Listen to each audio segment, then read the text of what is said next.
सो hey guys, happy Mahashivratri. तो मैं आज के दिन जा रही हूँ धर्मनाथ मंदिर अपनी माँ और बड़ी माँ के साथ भगवान भोलेनाथ पे जल अर्पण करने। तो मंदिर हमारे घर से थोड़ा डिस्टेंस पे है, तो हमने ऑटो ले लिया था, तो हम पहुँच चुके हैं मंदिर पे। तो चलिए भगवान भोलेनाथ पे जल चढ़ाते हैं। तो छपरा का ये सबसे पुराना मंदिर है धर्मनाथ मंदिर, और आज के दिन यहाँ पे सब लोग आते हैं जल अर्पण करने भगवान भोलेनाथ को। इसलिए महाशिवरात्रि के दिन तो इसमें बहुत ज्यादा भीड़ होती है। तो फाइनली हम अंदर आ चुके हैं और हम लाइन में लग चुके हैं। तो देख सकते हैं आप लोग कितनी लंबी लाइन है।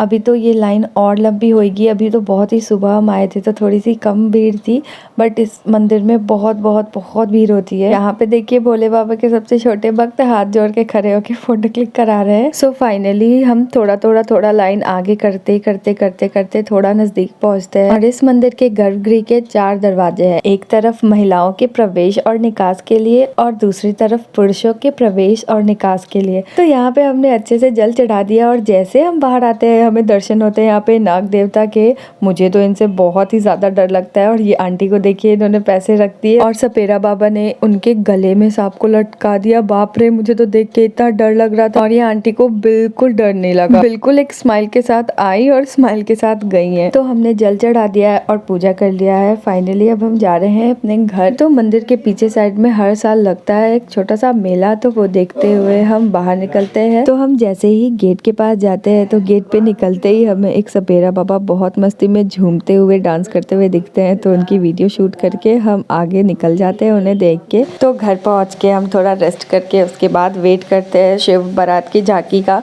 तो फाइनली शिव बारात की झांकी का टाइम आ चुका है और हम फटाफट जाते हैं अपने पास वाले मंदिर में, कोनिया माई के मंदिर। सो हर साल कोनिया मैया के मंदिर के तरफ से ये झांकी होते हुए निकलती है। सो मुझे तो हर साल की झांकी मिल जाती है आराम से देखने के लिए। तो मैं तो बचपन से देखने आती हूँ। और ये देखिए शिव बारात में सबसे पहले कौन जा रहे हैं, हमारे गणपति बप्पा। तो मुझे तो एनिमल्स में से सबसे ज्यादा पसंद है हाथी और घोड़ा। हाथी घोड़ा तो मुझे बहुत पसंद है। तो हाथी को देख के मुझे से रहा नहीं जाता है। तो मैं अपने बाबा जी से बोलती हूँ कि चलो बाबा जी हाथी से मिल के आते हैं। तो मैं जाती हूँ प्रॉपर हाथी को टच करती हूँ, उससे मिलती हूँ, अच्छे से बाय करती हूँ, फिर आगे जाती हूँ। तो हाथी से मिलके उनको अच्छे से बाय करके मैं जाती हूँ मंदिर की तरफ आगे। और यहाँ से पूरा ढोल नगाड़े बाजे और डीजे के साथ होती है बारात की एंट्री। तो यहाँ से एंट्री होने के बाद पीछे अभी बहुत लंबी बारात है। तो हमारे एरिया में हर साल लगभग शिव बारात की 2 झांकियां निकलती है। तो ये है पहली बारात। तो चलिए हम पहली बारात को देख के एंजॉय करते हैं। तो मुझे देखते हैं एक 4 पैक वाले राक्षस। तो आप ही देखिए, पैक नहीं है, पहले के जमाने में शायद 4 पैक चलता होगा,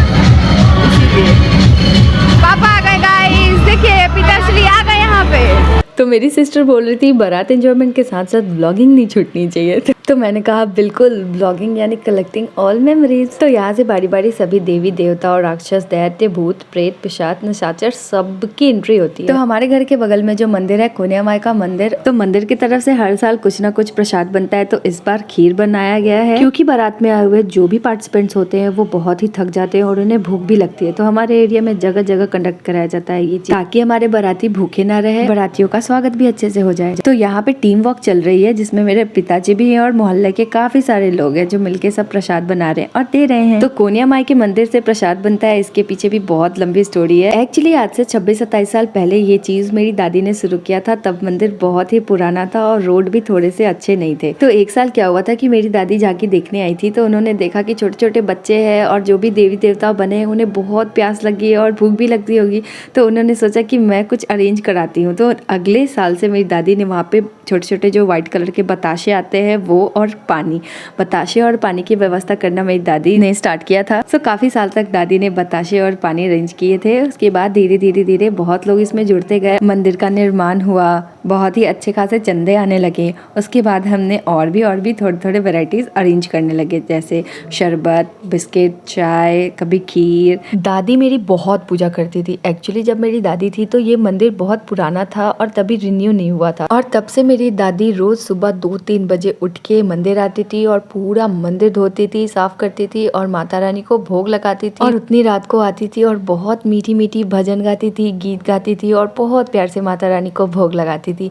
आज भी अगर मोहल्ले की कुछ दादियाँ मिलती हैं हमें तो उनकी कहानी सुनाती है हमें कि तुम्हारी दादी तो इतना पूजा करती थी, इतना कोनिया मैया को मानती थी कि वो 2-3 बजे रात को बिना डरे उठ के अकेले जाके सारा मंदिर धोके और पूजा करती थी। ये सुन के हमें बहुत ही अच्छा लगता है और बहुत प्राउड फील होता है कि हमारी दादी एक सच्ची सनातनी थी। तो मेरी दादी की डेथ हुई थी 2008 में और काफ़ी टाइम हो चुके हैं और हाँ, मैं अपनी दादी को बहुत मिस करती हूँ और ये वीडियो एडिट करते समय मैं बहुत ही ज़्यादा इमोशनल हो रही हूँ। सो हाँ, मैं अपनी दादी को बहुत मिस करती हूँ। सो चलिए आगे बढ़ते हैं और आपको देख के पता चल ही रहा होगा कि शंकर भगवान की एंट्री हो चुकी है और यहाँ पे अब बारी आती है शंकर भगवान की आरती उतारने की। तो ये हमारे मोहल्ले की 2 लड़कियाँ हैं, ये आरती उतार रही हैं और ये आरती उतारने की भी प्रचलन मेरी दादी ने ही शुरू किया था। और जब हम 10-12 साल के थे, मैं और मेरी बड़ी दीदी, तो हम जाते थे यहाँ पे शंकर भगवान की आरती उतारते थे बहुत अच्छे से। और एक छोटे से शंकर भगवान के सहबाला रूप में भी आते थे, उनकी भी हम आरती उतारते थे अच्छे से। फिर हम हायर एजुकेशन के लिए जब बाहर गए तो ये सब हमसे छूट गया। फिर आस पड़ोस की बच्चियों ने ये सब करना स्टार्ट कर दिया। तो चलिए अब हम देखते हैं शिव तांडव।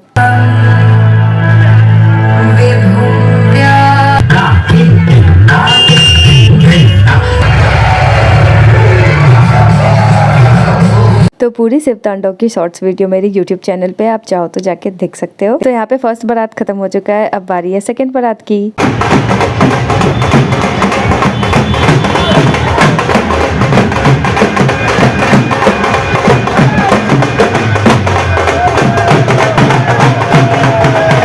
सो इस बार हमें सेकेंड बारात का बेसब्री से इंतजार था क्योंकि सेकेंड बारात में आ रहे हैं हमारे श्री राम लला। तो अयोध्या जी में जैसे राम लला की मूर्ति स्थापित हुई है वैसे सेम मूर्ति आकृति यहाँ पे बनके सेकेंड बारात पे आ रही है। और ये देखिए मेरे बाबा जी इतने लीन हो गए हैं श्री राम लला की मूर्ति देख के कि वो फोटो क्लिक करना ही भूल गए, कैमरा लेके बस खड़े हैं। हम तो ये सोचते हैं कि जब हम अयोध्या जी जाएंगे श्री राम लला के दर्शन करने तब हमारा हाल क्या होगा। तो भगवान जी से प्रे है कि जल्दी से बुलाइए भगवान जी, हमें भी आपके दर्शन करने हैं अयोध्या जी में। तो हाँ, हमें प्लीज जल्दी जल्दी बुलाइए। तो आज के बारात के सबसे आकर्षण का केंद्र यही थे श्री राम लला की मूर्ति। अब श्री राम लला की मूर्ति देखने के बाद आती है सभी सनातनियों का एक सपना, अखंड भारत का। तो ये जो अखंड भारत की पेंटिंग देख रहे हैं ये हमारे एरिया के ही स्कूल के बच्चों ने मिलके बनाया है। तो जम्मू कश्मीर वाला एरिया थोड़ा सा इधर उधर हो गया है तो माइंड मत करना गाइस, क्योंकि ये छोटे छोटे बच्चों की मेहनत है। तो ये देखिए मोहल्ले के सारे लोग अपने छत पे घरों से बाहर निकल के देख रहे हैं शिव बारात मजे से। और ये देखिए ये है सूर्यदेव, हमारे सूर्यदेव भी बहुत मस्ती में झूम रहे थे, बहुत ही डांस कर रहे थे ये।